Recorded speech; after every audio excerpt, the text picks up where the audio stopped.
So, hello guys, welcome back to another placement podcast. Myself Aniket and I am taking care of placements of Kiran Academy. So, आज का podcast थोड़ा सा अलग होने वाला है क्योंकि आज हमारे साथ है एक एक्सपीरियंस कैंडिडेट जिनका प्लेसमेंट हमारे तरफ से हुआ था स्टार्टिंग में और अभी वो अच्छा काम कर रहे हैं एज अ सॉफ्टवेयर टेस्टर. तो चलिए बात करते हैं. So first of all welcome Gauri और थैंक यू आपका टाइम देने के लिए हमें.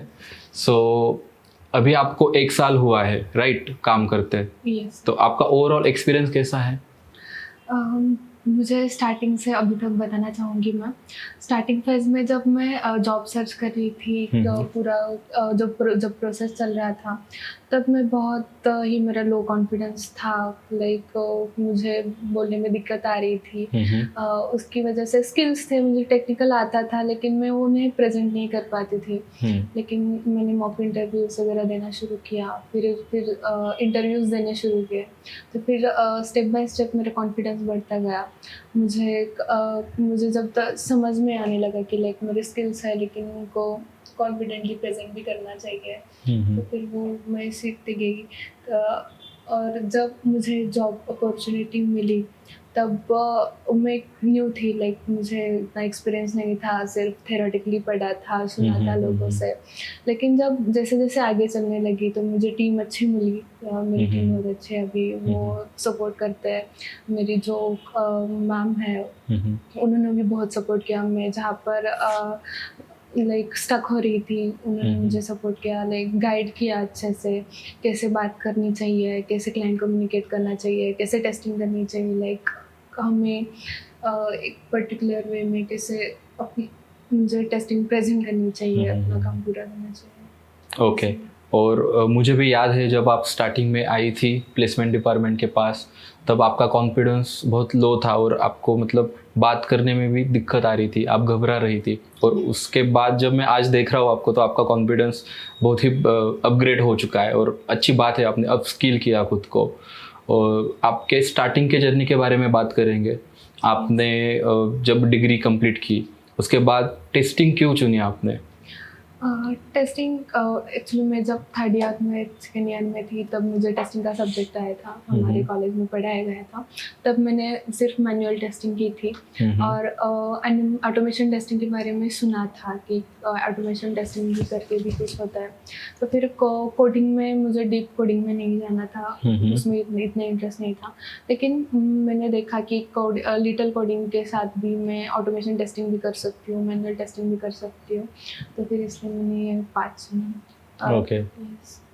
सो टेस्टिंग के बारे में आपने नॉलेज लिया, उसके बाद आपने टेस्टिंग कोर्स चुना राइट.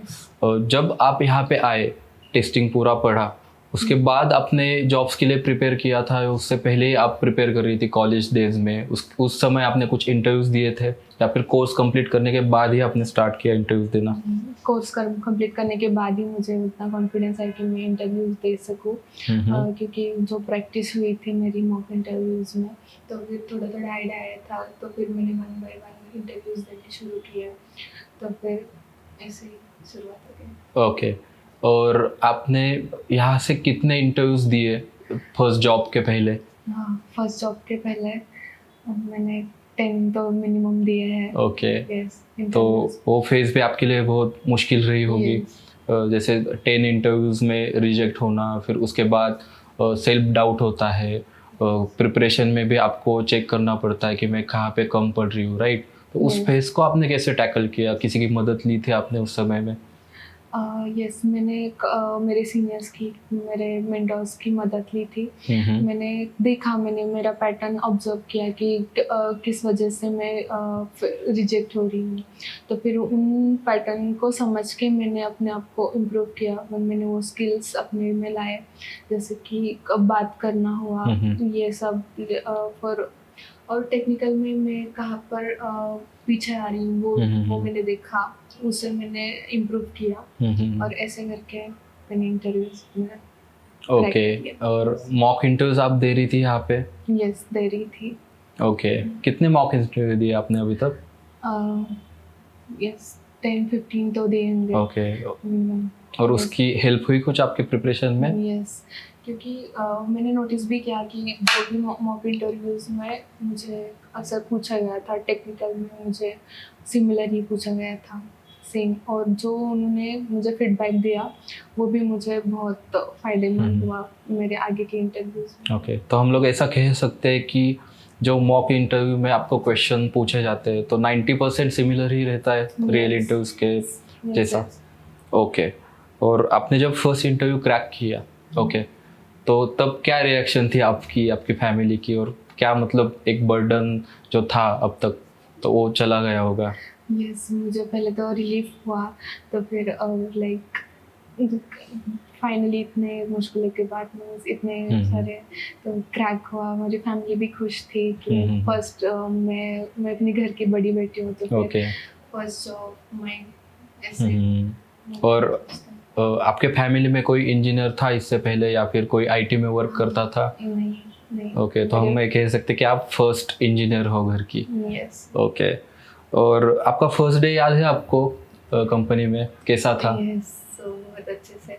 मैं थोड़ी सी डरी हुई थी, सहमी हुई सी थी, लाइक कैसे होगा प्रोसेस आगे का, क्योंकि मैंने तो सिर्फ थ्योरेटिकली देखा था कैसे इंटरेक्ट करना पड़ेगा, कैसे बोलना पड़ेगा, और कैसे मैन वर्क कैसे होगा, हमें लाइक कैसे उस वर्क को डिलीवर करना होगा। तो उसकी क्यूरियोसिटी थी, लोगों से नए लोगों से मिलने वाली थी, तो उसकी क्यूरियोसिटी थी। थोड़ा सा डर भी था क्योंकि मैं अच्छे से कर पाऊँगी या नहीं। तो जो आपका फर्स्ट डे था एज अ टेस्टर, और जब भी आप खुद को अभी देख रहे हो एज अ एक्सपीरियंस टेस्टर, तो उसमें क्या डिफरेंस आपको लगता है? एक पूरे इस एक साल में आपने क्या इम्प्रूवमेंट की, क्या चीज़ें बदली? मैंने मेरे फर्स्ट ऑफ ऑल तो मेन कॉन्फिडेंस में इम्प्रूवमेंट देखा। मैं पहले लोगों से इतना डर के अप्रोच नहीं करती थी, बात नहीं कर सकती थी, लेकिन मैं अभी वो कर सकती हूँ। लेकिन और मेरे टेस्टिंग के जो स्किल्स है वो उनमें मुझे इम्प्रूवमेंट दिख रहा है।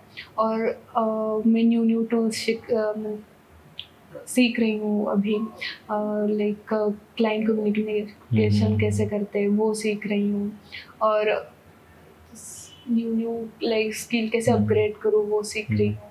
तो फिर वो बहुत डिफरेंस दिख रहा है मुझे पहले में और आज में। ओके, ओके, जब एक्सपीरियंस आ जाता है फिर भी आपको सेटल नहीं होना है कहीं पे भी, राइट? Yes. आपको नई जो टेक्नोलॉजी है या फिर जो स्किल्स है आपको सीखते ही रहना है। Yes. और हमेशा आपको लर्निंग फेज में ही रहना है, राइट? Yes. और जैसे आपने खुद को बिल्ड किया, आपका कॉन्फिडेंस हो सकता है या फिर टेक्निकल चीज़ें, तो क्या आप सजेशन देना चाहोगे हमारे जो फ्रेशर कैंडिडेट अभी देख रहे हैं वीडियो, कि आप कैसे कर सकते हो खुद को इम्प्रूव? और एक दिन की बात नहीं है, राइट? आपको टाइम लगेगा इसमें। आपको खुद को टाइम देना पड़ेगा, आपको खुद को समझना पड़ेगा, आपको आपके खुद के पैटर्न समझने पड़ेंगे।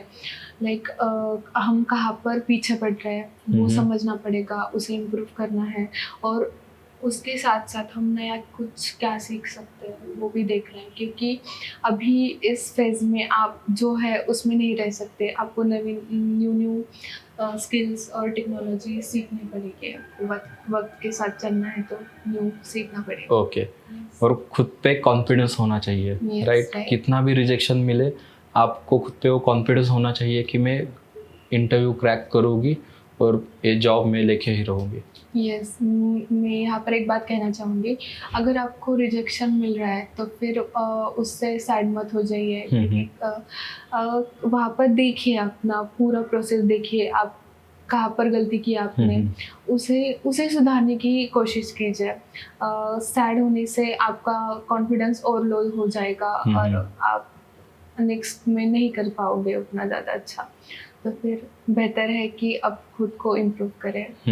यस, और कॉन्फिडेंस लाए, रिजेक्ट होने के बाद साइड हो जाए। और जब तक आपको जॉब नहीं मतलब मिल रहा था, तो जो आपको लग रहा था कि बहुत मुश्किल है, और जॉब लगने के बाद लगता है कि इतना भी मुश्किल नहीं है, राइट? तो आप लोगों को भी यही ध्यान में रखना है कि इतना मुश्किल नहीं है जॉब क्रैक करना, लेकिन एक टाइम होता है, एक्सपीरियंस भी लेना पड़ता है रिजेक्शन का, उसके बाद हम इम्प्रूवमेंट कर सकते हैं इंटरव्यूज़ में, राइट? तो आपने भी वही किया होगा। तो आपको सिर्फ कंसिस्टेंट रहना है, खुद पे भरोसा रखना है, और इंटरव्यू कभी तो कभी आपका क्रैक होगा ही। सिर्फ कंसिस्टेंट रहो, यही मैं कहना चाहूँगा, और गौरी का भी यही मानना होगा, राइट। तो गाइज, ये थी सक्सेस स्टोरी गौरी की, जो कि मतलब विलेज साइड से ही आती है। खुद को उन्होंने इम्प्रूव किया। जब मैंने स्टार्टिंग में उनको देखा था, उनका कॉन्फिडेंस बहुत लो था, लेकिन अब जब मैं इनको देख रहा हूँ तो एक कॉन्फिडेंट पर्सन में देख रहा हूँ, और अच्छे से अभी काम कर रही हो कंपनी में, और सब कुछ अच्छा चल रहा है। सो आपको भी यही करना है, कंसिस्टेंट रहना है, और अच्छे से पढ़ाई करो, और जल्दी से जल्दी जॉब क्रैक करो। आई होप अगले वीडियो में आप होगे यहाँ पे। So thank you for watching guys.